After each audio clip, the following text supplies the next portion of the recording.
Mountain climbing, people that don't do it really are curious why you put yourself to so much pain and continue to do it and actually pay for that pain, pay people to give you that pain. But mountain climbing is it's a metaphor for life. Certainly, it's simple. You have a goal. It doesn't recognize if you have money or you're smart. It's something very personal and mental. And if you allow mountain climbing, it will be a teacher. It'll provide insight. It will expose weakness, and maybe the most important dramatic thing that mountain climbing does that we all need, it gives you humility. At the beginning of our trip, we spent the evening with the local Maasai tribe, where they welcomed us with a ceremonial dance, giving us good luck for our climb ahead.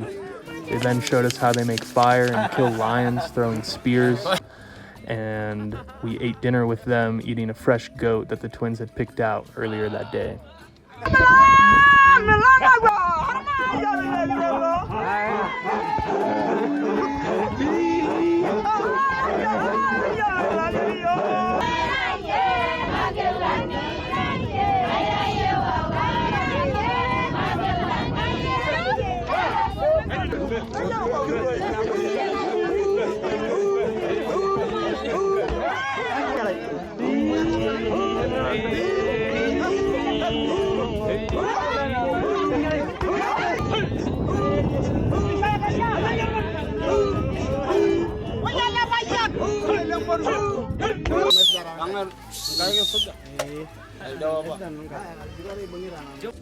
The next day, we went on a safari, bouncing around in land cruisers and walking with the rangers, learning about all the different animals and plant life, while stopping by a waterfall halfway through the day. We then got back to the hotel and rested for our long climb ahead.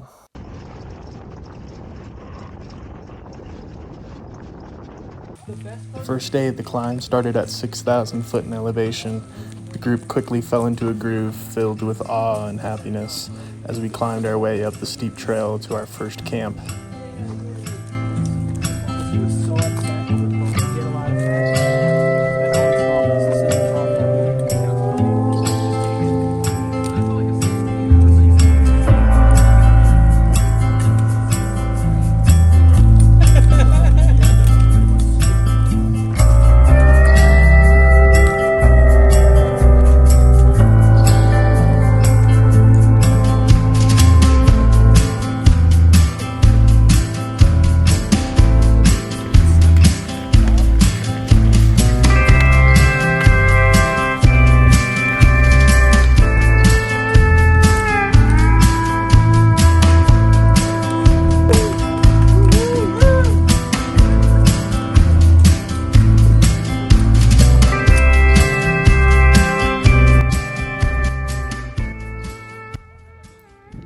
After a hearty breakfast, we made our way to Marangu camp, where we would spend an extra day to acclimate.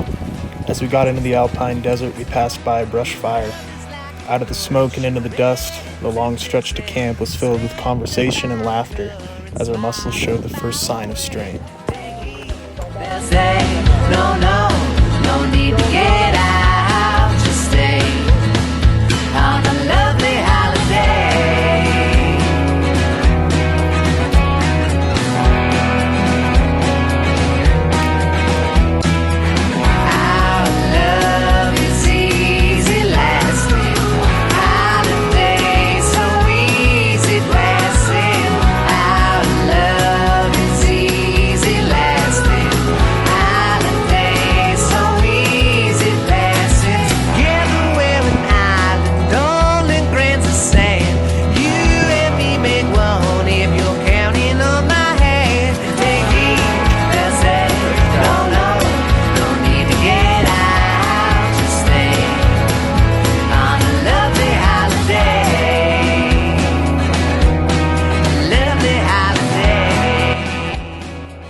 What's been your favorite part of the trip so far? That's tough. I mean, just moment after moment, every single second, I've just been soaking it in, and it's just been, memories I'm never gonna forget. So it's just been unbelievable. And so I would say, I'd say maybe the best part is just even being on the trail, just talking and seeing the views with everyone, chatting about even movies. I think it's just one of the great moments, and so it's just been full of just great memories. I can't even pinpoint one. Yeah, awesome. I think my favorite part is just the people. I think we have a very solid group of people with the right mindset and good morale, and it really shows even when we're hiking. I think the smiles, the laughs, the energy has been really good. Can you talk a little bit more about the locals and the portals, the guides, Yeah, all of that? super thankful to have them first, I would say.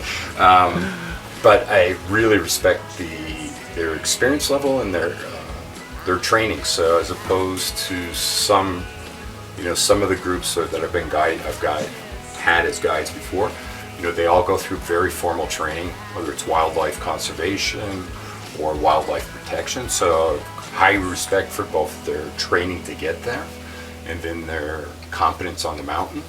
I would also say they've all been super friendly, like very friendly as in not only interacting with you, but checking in on us, how you doing. Being one of the older ones of the group, I think they check in on me a little bit more, which I greatly appreciate.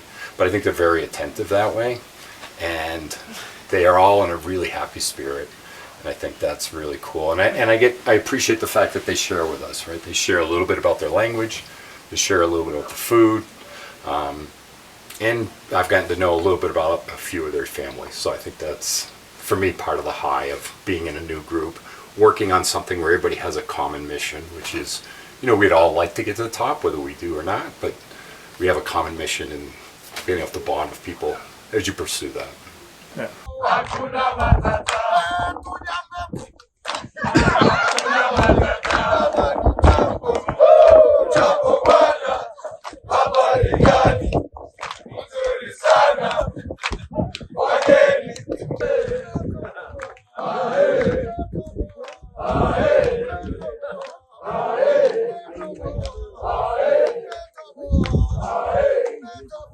On the fourth day, the crew started to feel the altitude. The push to Huambo to Kibo Camp is a long saddle around 14,000 foot. Encased in clouds, the final part of the trail to Kibo gave us a taste of what was to come on summit day, getting steeper and steeper.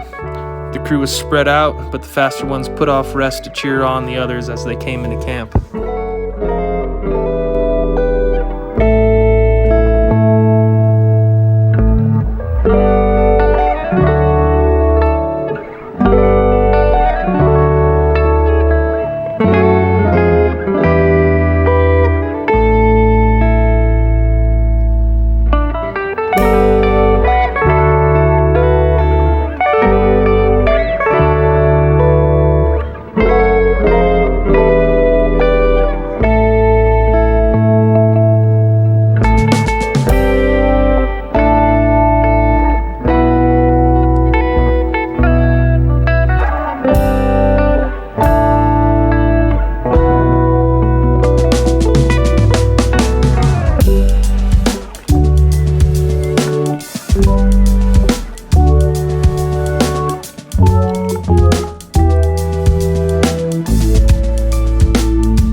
go, boys!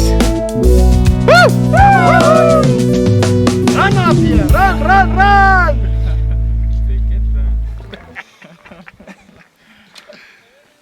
There it is! There it is! Yeah! Wendo uchezi tu. Let's go, Dwayne! Woo!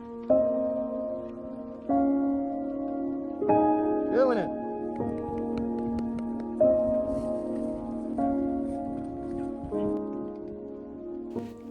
At 11 o'clock that night, we geared up for the final push to the summit. With what barely constitutes as rest, the long, slow night of hiking is the ultimate test of willpower. Approaching 18,000 foot, you push yourself to your breaking point and then keep on pushing.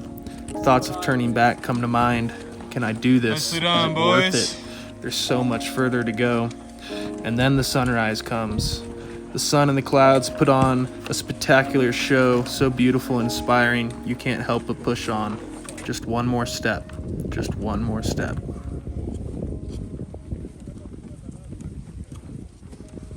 Around, and so I feel like doing this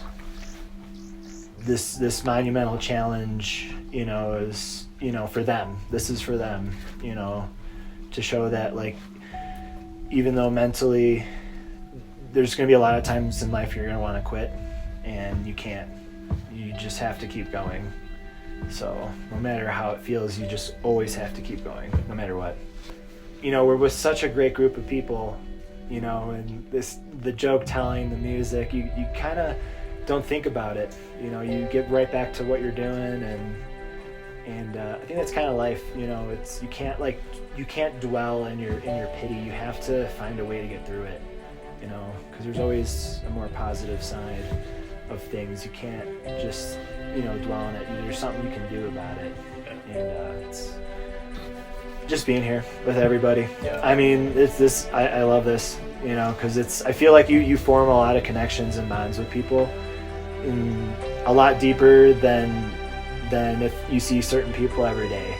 Like, all it takes is a few days in this kind of environment, and I think the mountain really brings people together. I am a firm believer in mountains can change your life, in a way that you can't really explain unless you do it.